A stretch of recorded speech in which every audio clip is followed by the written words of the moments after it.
Sejam bem-vindos ao Além da Evidência.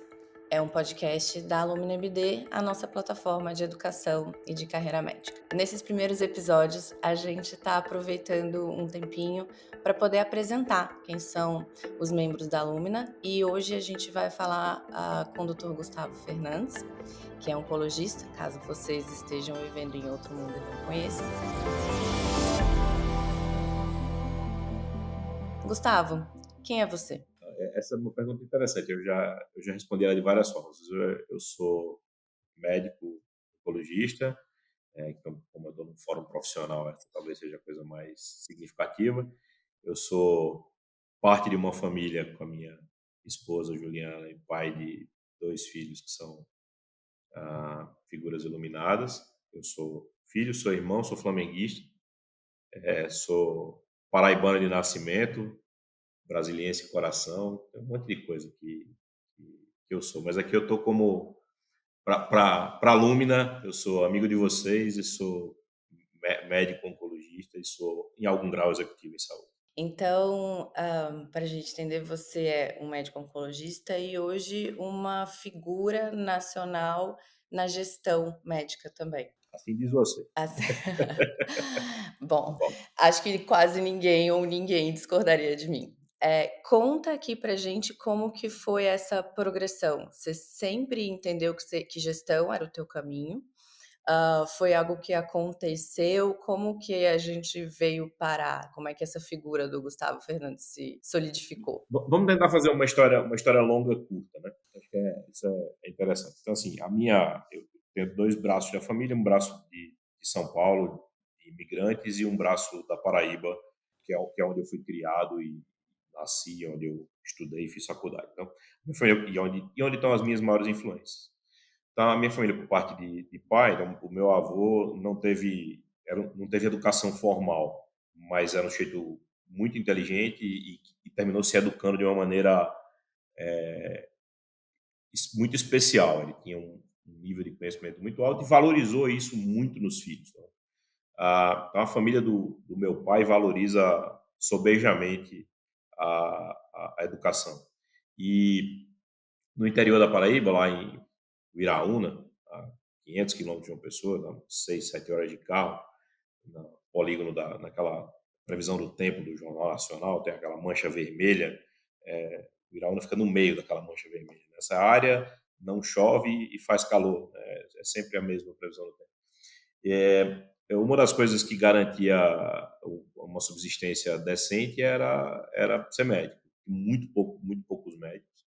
Era um desafio muito grande da minha família se dava muito valor a isso. Então, o meu pai é o primeiro médico da linhagem do meu avô, tinha um tio dele que tinha sido médico, que era uma figura mítica praticamente, e de lá para cá, né, na minha família tem, acho que do ramo do meu avô tem mais de 30 médicos na minha rua aqui, são 7, 8 aqui em Brasília. E então, assim, ser médico sempre foi uma coisa que permeou a minha vida. Quem era bem sucedido intelectualmente na minha família tinha que ser médico. E aí eu sou resistente, então eu não queria. Eu comecei a fazer, cheguei a fazer direito, me escondia um pouco e tal. Mas vai falar, isso mesmo, é bom mesmo, tá tudo certo, o que eles estão falando é verdade. E aí você se encanta por isso. Mas eu sempre gostei muito de conhecimento geral, de assuntos outros aleatórios. E aí a medicina veio, mas as outras coisas não me deixaram. Eu nunca fui muito monotemático, essa sempre foi uma característica minha. E, bom, eu virei oncologista, eu queria ser clínico, nunca tive nenhum talento manual específico, então não acho que seria um bom cirurgião, embora não dependa só disso, nunca fui esportista como o Fábio, e eu gostaria de ser clínico e terminei entendendo que oncologia era uma especialidade importante por um evento duro que aconteceu na minha vida. Minha mãe foi vitimada por um câncer de ovário e a oncologia foi uma especialidade que a ajudou muito e que me trouxe uma série de entendimentos que eu não tinha dentro da faculdade de medicina. Eu comecei a minha mãe adoeceu comigo na faculdade, que foi uma experiência dura e absolutamente transformadora para mim. Minha mãe era a pessoa que eu mais tinha amado na vida até aquele momento. Hoje tenho meus filhos e é um outro tipo de construção, mas é muito claramente ali eu perdi a minha referência de amor na vida, mas entendi uma série de outras coisas nesse momento de dor e entendi que aquela era a doença que a gente precisava aprender a combater e a mudar naquele momento. Então, esse foi um aprendizado. Não passava pela minha cabeça oncologia até ali, segundo, terceiro ano de faculdade, eu não sabia nem o que era isso. Na Paraíba, ainda eu chamava isso de quimioterapeuta. Então, eu tive essa vivência. E depois, eu terminei a faculdade, fazer clínica médica na USP, e aí lá, na USP, na época, a oncologia era hipotrófica, não era uma coisa que as pessoas se orgulhassem. Mas tinha um departamento de hemato, onde na USP só tinha câncer, né, só linfoma, leucemia, transplante. Eu falei, isso aqui é legal, isso aqui é bom, e lá era bom. Eu não queria sair do HC, porque uma coisa que dentro do HC me motivava muito eram os meus companheiros. A gente não tinha muito contato com o professor, isso não é uma coisa raro, mas os assistentes eram, na média, muito bons, mas os meus colegas de residência eram pessoas brilhantes. Eu aprendia brutalmente com eles todos os dias, eu não queria sair de perto deles. E eu fiz hemato para ter um contato com câncer e fiz hemato para também continuar mais um tempo na USP. Quando estava terminando a residência de hemato, eu queria e eu tinha feito uma opcional de oncologia no Sírio-Libanês, na época liderado pelo Zaid, uma figura encantadora, que foi médico da minha mãe. Eu apliquei para o concurso lá e passei. E aí fui fazer a residência de oncologia no CI.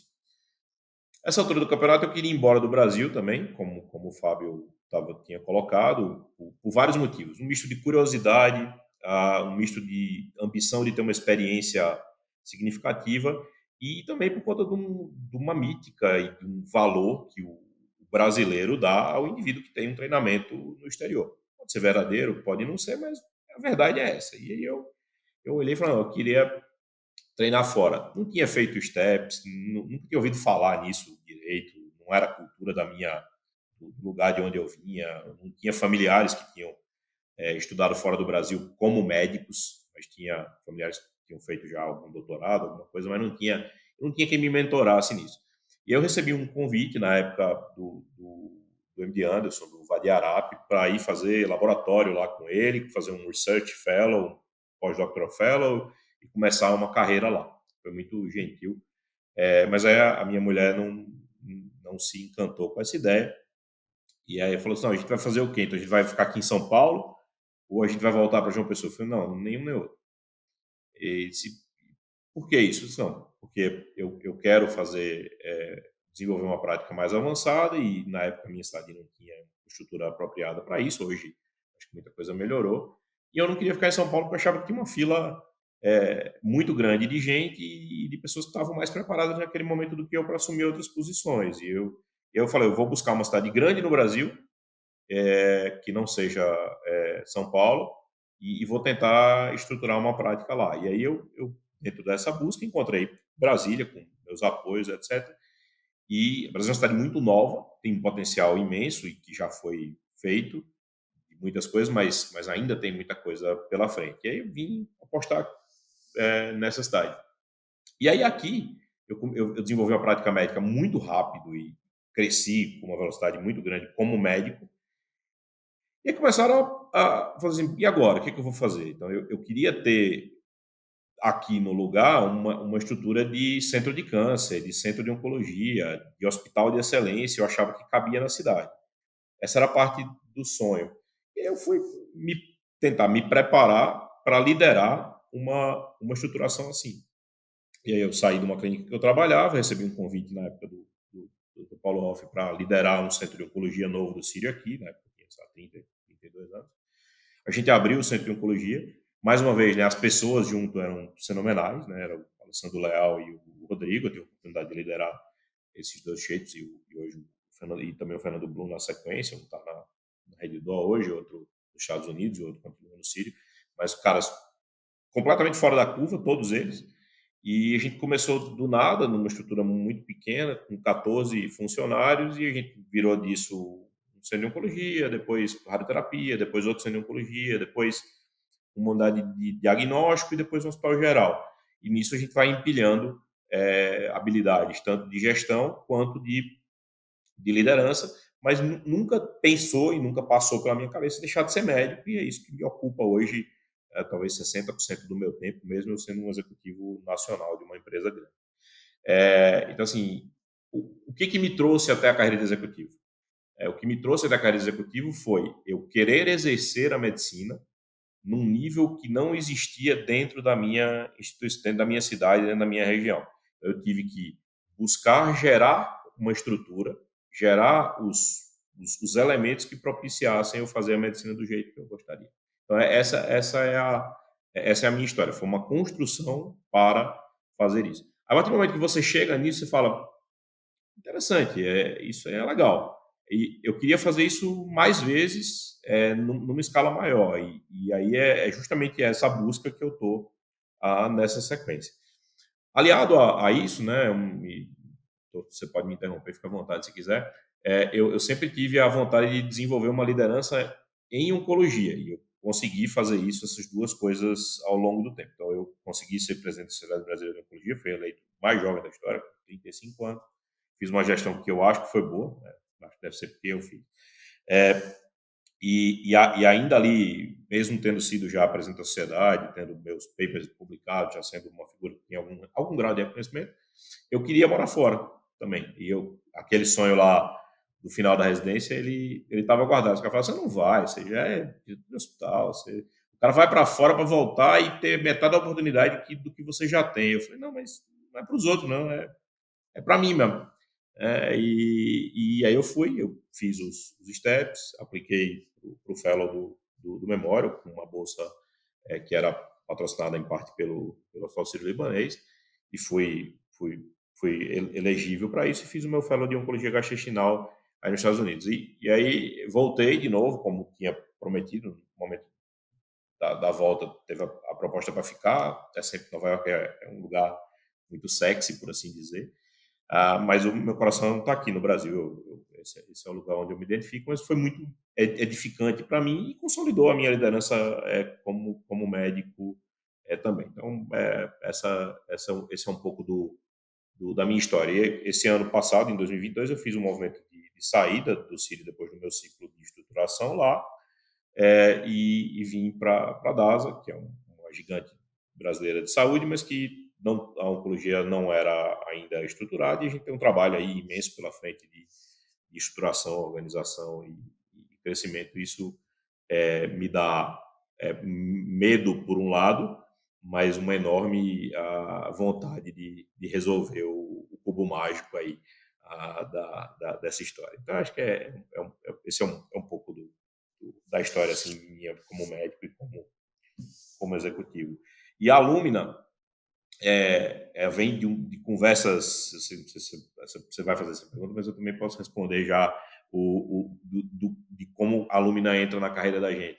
Então, eu e o Fábio, e na sequência o Vinícius, sempre conversou um pouco sobre que todas as coisas que a gente fez poderiam ter sido muito mais fáceis se alguém tivesse dito para a gente como é. E as pessoas não falam. Algumas não falam porque não sabem, outras falam por medo da concorrência, outras não falam por medo de dar uma impressão equivocada, mas por vários motivos as informações que são essenciais ao nosso desenvolvimento, ao avanço da nossa carreira, ficam escondidas. E a Lumina quer jogar a luz nessas informações. Acho que a ideia é essa. Foi engraçado você ter comentado sobre como você é médico, mas você não é só isso, você é uma pessoa de várias camadas. Que ontem mesmo eu encontrei com um diplomata brasileiro aqui que está morando em Nova York, que é filho de uma ex-paciente sua. E ele comentou que ele sempre gostou muito das consultas contigo, porque se falava 90% de várias outras coisas e 10% sobre o tratamento dela em Por isso que eu si. atraso.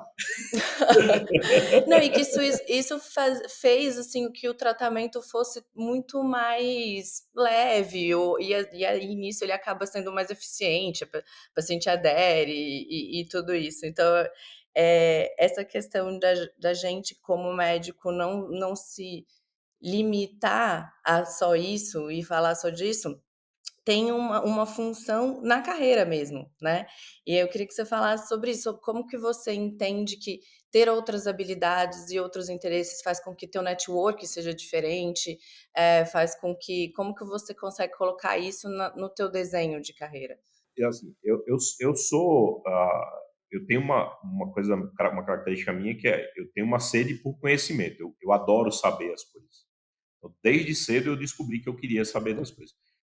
Nunca, como criança, eu gostei de estudar. Eu gostava de saber das coisas.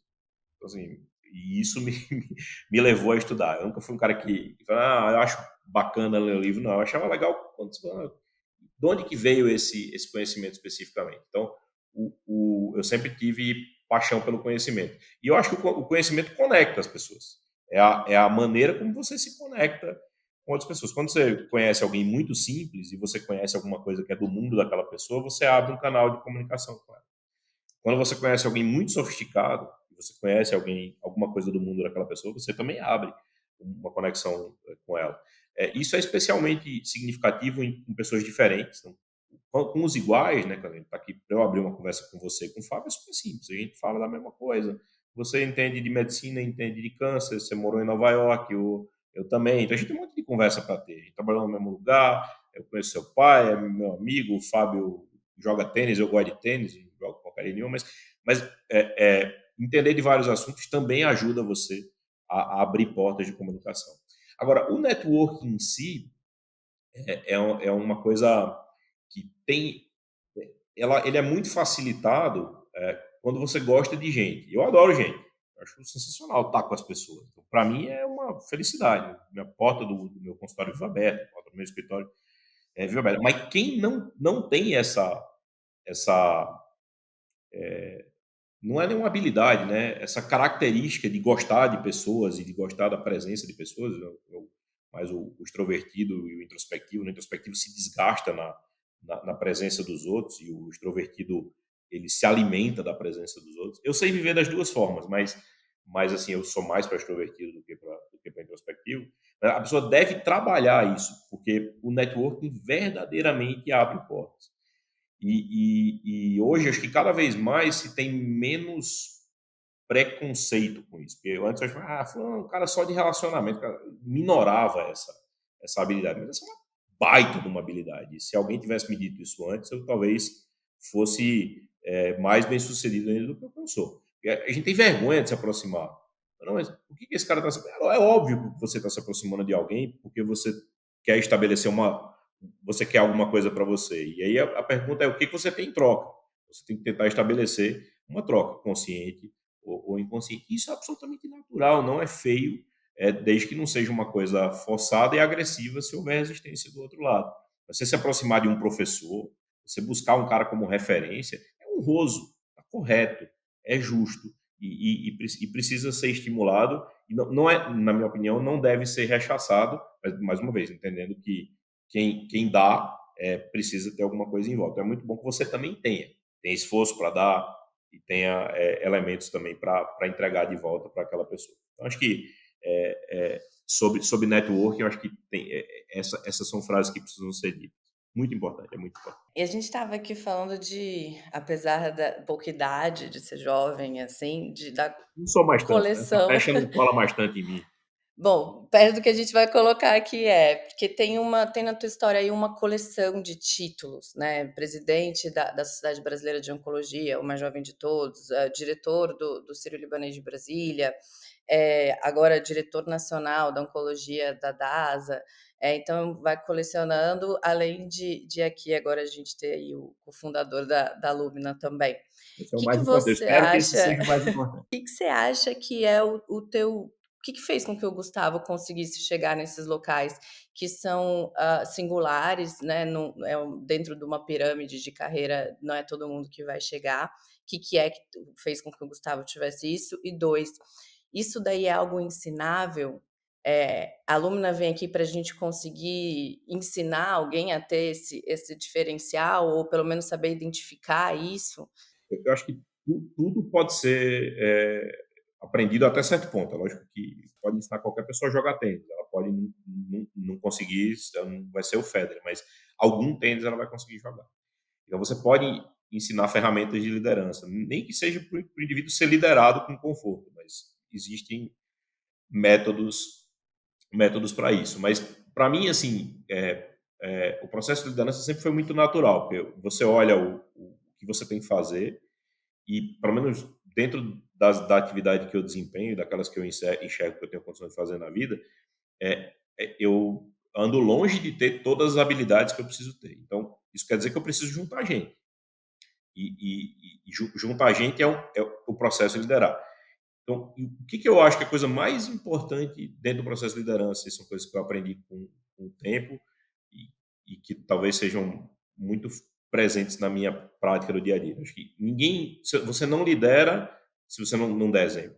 Isso acho que é o óbvio. Então, não dá para você liderar médico sem ser médico, assim, é muito difícil, é isso. Pode.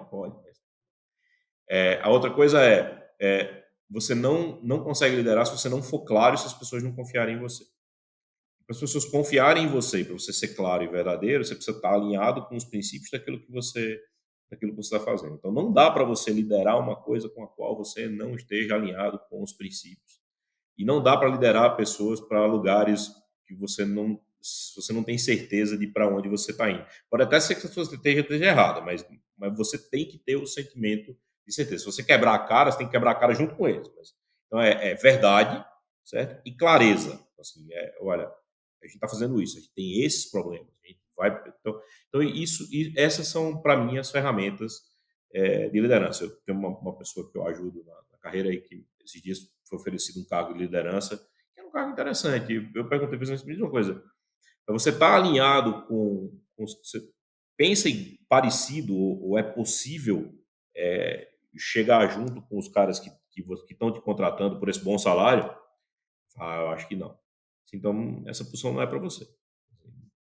É, ela não, ela não te pertence. Acho que isso é muito, muito, muito. Perfeito. Bom, para a gente finalizar aqui a nossa conversa contigo hoje, você já falou um pouquinho, mas só para quem estiver ouvindo a gente entender por que, depois de todas essas, desse momento já estabelecido na sua carreira, das suas conquistas, por que começar algo completamente diferente e novo? Por que a Lumina? Por que tentar? O que você está querendo trazer com isso? Isso é muito a minha natureza, né? Então, eu sempre vou fazer alguma coisa diferente e nova. Isso é assim, então eu tenho gestando na minha cabeça e me incomodando vários problemas que eu quero resolver.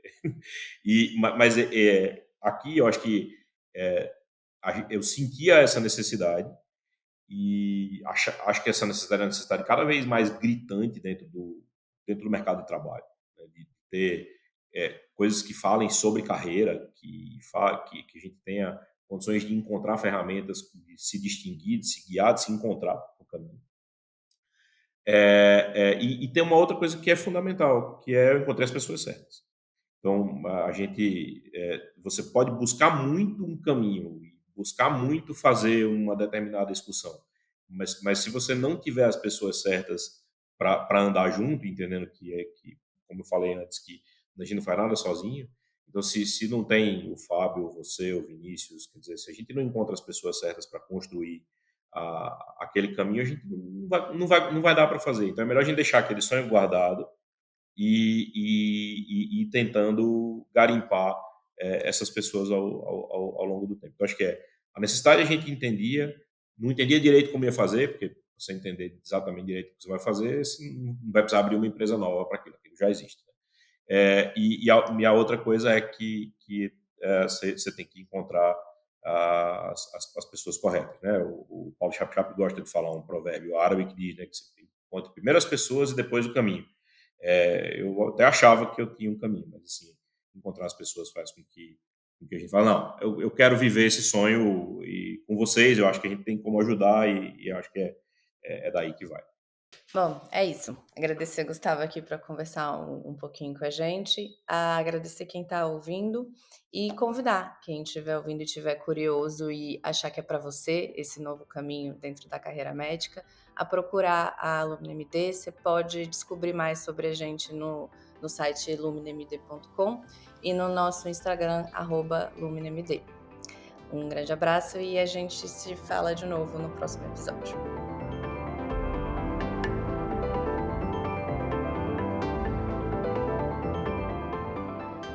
O Além da Evidência é um podcast da plataforma LuminaMD.